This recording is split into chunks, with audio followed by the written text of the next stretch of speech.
నమస్తే, welcome to our channel. నేను పద్మిని. ప్రస్తుతంతో పాటు ప్రముఖ ఆధ్యాత్మికవేత్త, సూర్యోపాసకులు, సన్ స్పిరిచువల్ సొసైటీ ఫౌండర్, అలాగే ప్రాణిక్ హీలర్ విక్రమాదిత్య గారు ఉన్నారు. మాట్లాడదాం సార్. నమస్తే సార్. సూర్యోస్మి తల్లి. సార్, జ్యేష్ఠ మాస బహుళపక్ష ఏకాదశి వచ్చేస్తోంది. రేపు 10వ తారీఖు శుక్రవారం ఏకాదశి. స్మార్త యోగిని ఏకాదశిగా పిలువబడేటటువంటి ఈ ఏకాదశి వైశిష్ట్యాన్ని ఒకసారి మీ ద్వారా తెలుసుకోవాలనుకుంటున్నాను. ఈ ఏకాదశి చేస్తే వచ్చేటటువంటి ఫలితం ఏంటో కూడా చెప్తారా? అంటే ఇప్పుడు మనకి ఈ ఏకాదశి అనగానే ఏం గుర్తొస్తుంది?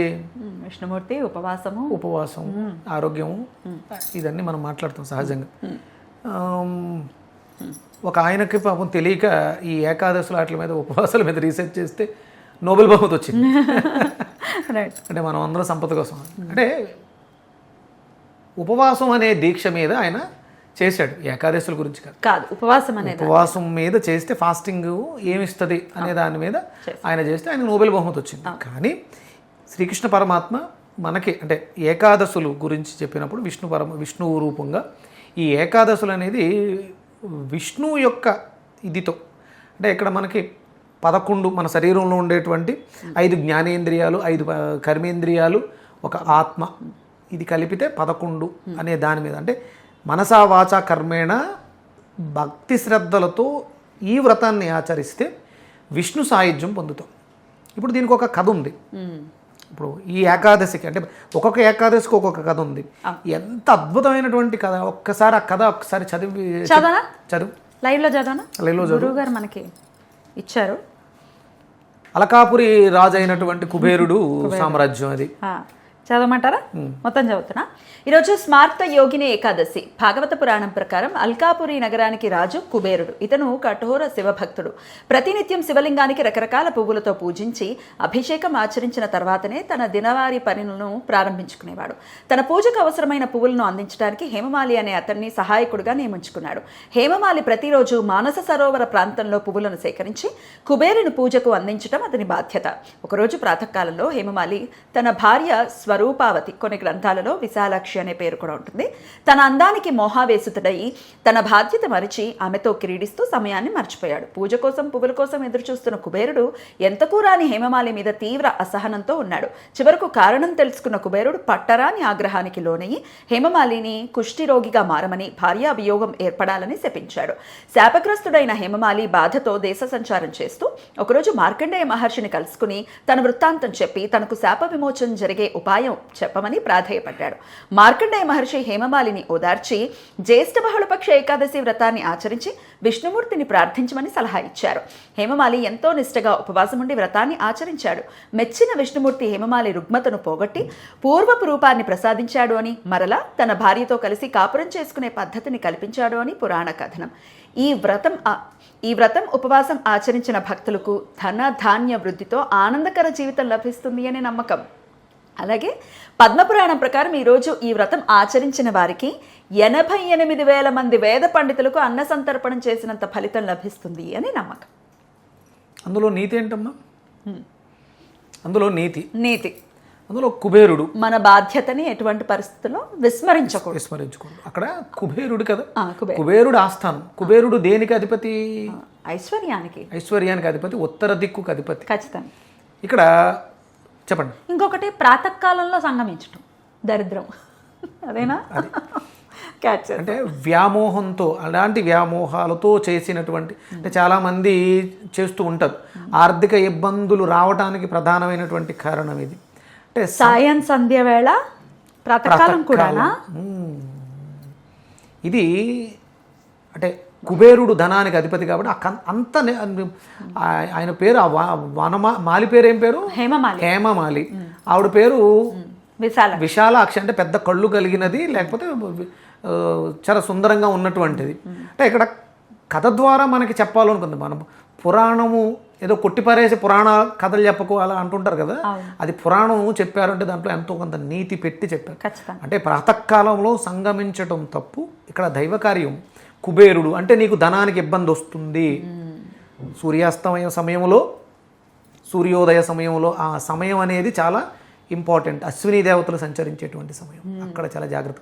అలాంటి తప్పులు చేసి ఒకవేళ తెలియదు, ఇప్పటి వరకు తెలియదు, తెలియక చేశాం కాబట్టి అలాంటి దోషాలని పోగొట్టుకోవడం కోసం ఈ యోగిని ఏకాదశి నీకు ఉపయోగపడుతుంది. అంటే ప్రతి కథకి కూడా అద్భుతమైనటువంటి నిగూఢ సత్యాన్ని పెట్టి ఎన్క్రిప్ట్ చేశారు. మనం అర్థం చేసుకోగలిగాలి. చేసుకోగలిగారు. రైట్. ఎందుకంటే ఏకాదశి మనం చేసినటువంటి సకల పాపాలు అంటే కర్మాన్న మనం మాటతోటి కంటి చూపుతోటి ఇవి చేసినటువంటి దోషాలన్నీ కూడా కర్మేంద్రియాలతోటి జ్ఞానేంద్రియాలతోటి మనసుతోటి ఆత్మతోటి చేసినటువంటి పాపాలని ప్రక్షాళన చేసుకోవడానికి ఇలాంటి ఏకాదశులు మనకు ఉపయోగపడతాయి. కాబట్టి సంవత్సరానికి ఎన్నమ్మా 24 ఏకాదశి. 24 ఏకాదశులు చాలా ఈ జీవితానికి. చాలు, ఒక్క సంవత్సరం చాలు. ఒక్క సంవత్సరం పర్ఫెక్ట్గా చేయండి. నెక్స్ట్ సంవత్సరం ఈ మళ్ళీ యోగిని ఏకాదశి వస్తువులో మీ జీవితంలో మార్పులు రాకపోతే అడగండి. నా జీవితంలో వచ్చింది, చాలా మార్పులు వస్తాయి. వస్తుంది, అందరికీ వస్తుంది. అంటే చేయటంలో ఎక్కడన్నా లోపం ఉంటే ఫలితాలు ఆలస్యం అవుతాయి రావటం అస్సలు సమస్య లేదు. పక్క ఆలస్యం అవుతుంది. అంటే అదే తెలియక తప్పు చేశాడని చెప్పేసి భగవంతుడు దుర్మార్గుడు కాదు. ఆయన అందుకనే ఆయన భగవంతుడు. కాబట్టి ఆ భగవన్నామ స్మరణ చేస్తూ నమో వాసుదేవాయ, ఓం నమో నారాయణాయ అని నామస్మరణ చేస్తూ విష్ణు సహస్రనామార్చన చేస్తూ ఉపవాసం చేయండి. తెలుసో తెలియకు ఆ దోషాలు చేసుంటే ప్రాయశ్చిత్తం అవుతుంది. ఇది క్షమాపణ చెప్పుకొని ప్రాయశ్చిత్తం చేసుకుని ఈ వ్రతం ఆచరించండి. కరెక్ట్గా సంవత్సరం తిరిగేసరికి 24 ఏకాదశులు పూర్తయ్యేసరికి మీ జీవితంలో ఉన్నటువంటి సకల దరిద్రాలు పోతాయి. అందరం కూడా ఆనందంగా సంతోషంగా ఉంటాం. అంటే ఇప్పుడున్నటువంటి పరిస్థితులలో జనాల్ని ఇబ్బంది పెట్టేవి ఇవే, ఈ పరిస్థితులే. ఎందుకంటే శుక్రవారం వచ్చింది. ఈ శుక్రుడు ఇలాంటి వాటికి కారకుడు అవుతాడు. అందుకని ఏంటంటే ఆ వ్యామోహం, ఆ శుక్రుడే దీనికి కారకుడు. భరణి నక్షత్రంతో కలిపి వస్తుంది. ఇంకా అసలు ఇంకా భరణి అంటే ఇంకా మరి చెప్పకలేదు. శుక్ర నక్షత్రం అది అంటే చాలా అద్భుతమైనటువంటి అవకాశం. ఇది అందరూ కూడా సద్వినియోగం చేసుకొని మనకు తెలుసో తెలియకో తప్పులు అందరం చేసుంటాం, తెలియదు అప్పుడు. ఎందుకంటే మనం తిన్న ఆహారం మంచిది కాదు కాబట్టి ఆ కోరికల వ్యామోహాలు వస్తాయి. వాటిని పరిహారం చేసుకోవడానికి ఈ యోగిని ఏకాదశి పరాభావనామ సంవత్సరంలో దానికి పరాభవం మనకు కాదు, మనం చేసినటువంటి ఆ కర్మకి పరాభవం మనందరికీ కూడా అద్భుతమైనటువంటి మోక్షప్రదాయని. అద్భుతం సార్, చాలా చక్కగా తెలియజేశారు. ఖచ్చితంగా ఈ ఏకాదశిని ప్రతి ఒక్కరూ వినియోగించుకోవాలి. ఏదైనా ఒక నామం చెప్తారా గురువు అనుగ్రహాన్ని పొందడానికి, లేదా శుక్రానుగ్రహం పొందటానికి? శుక్రవారం కాబట్టి శుక్రుడు అనుగ్రహం పరిపూర్ణంగా ఉండాలి. అన్న వస్త్రాలకి లోటు లేకుండా శుక్రుడికి ఒక అద్భుతమైనటువంటి వైదిక మంత్రం ఉంది. ఓం వస్త్రం మేదేహి శుక్రాయ స్వాహ. అద్భుతమైనటువంటి శుక్రమంత్రం. వస్త్రం మేదేహి అంటే మనకి బట్టకి లోటు లేకుండా శుక్రుడు ఇస్తాడు. అలాగే అంటే భోగభాగ్యాలు కూడా ఇచ్చేది శుక్రుడే. మనం లగ్జరీ లైఫ్ అనుభవించాలంటే శుక్రుడు అనుగ్రహం పరిపూర్ణంగా ఉండాలి. అందుకని వస్త్రం మేదేహి శుక్రాయ నమః, ఓం వస్త్రం మేదేహి శుక్రాయ నమః అనే మంత్రాన్ని శుక్రుడు కోసం, అంటే శుక్రుడికి ఇంకా చాలా మంత్రాలు ఉన్నాయి. ఓం ద్రాం ద్రీం ద్రౌం సహ శుక్రాయ నమః, ఓం ద్రాం ద్రీం ద్రౌం సహ శుక్రాయ నమః. అంటే ద్రామ్ అనే బీజం గురువుది కాదు, గురుడిదేమో గ్రామ్ గుణాత్మకమైనటువంటి శబ్దం. ఇక్కడ ద్రామ్ ఇచ్చారు. ద్రాం ద్రీం ద్రౌం సహ శుక్రాయ నమః. ఎన్నిసార్లు చేయమంటారు? మనం ఓపిక, శుక్రుడు యొక్క అనుగ్రహం పరిపూర్ణంగా కావాలి, బాగా ఎక్కువ కావాలనుకుంటే ఒక 1000 చేయండి. సామాన్యంగా సరిపోద్ది అనుకుంటే 108 చేయండి. సామాన్యంగా సరిపోతుంది సార్.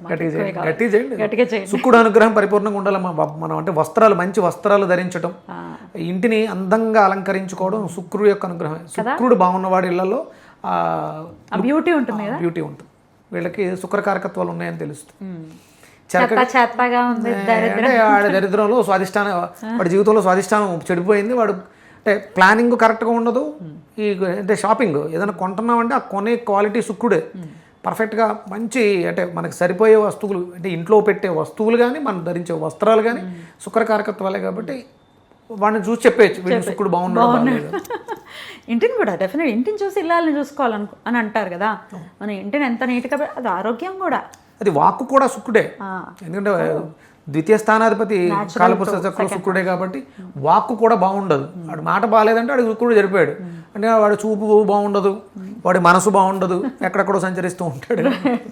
అన్ని పోవడానికి శుక్రానుగ్రహం మీకు తెలిసిపోద్దమ్మా. శుక్రుడు బాగున్నవాడి చేతిరాత అందంగా ఉంటుంది, శుక్రుడు బాగాలేని వాడి చేతిరాత దరిద్రంగా ఉంటుంది. మీరు ట్రై చేయొచ్చు ఒకసారి. అంటే మీకు ఒకసారి రాయండి. ఓం ద్రాం ద్రీం ద్రౌం సహ శుక్రాయ నమః మనం ప్రొనౌన్స్ చేస్తాం కదా.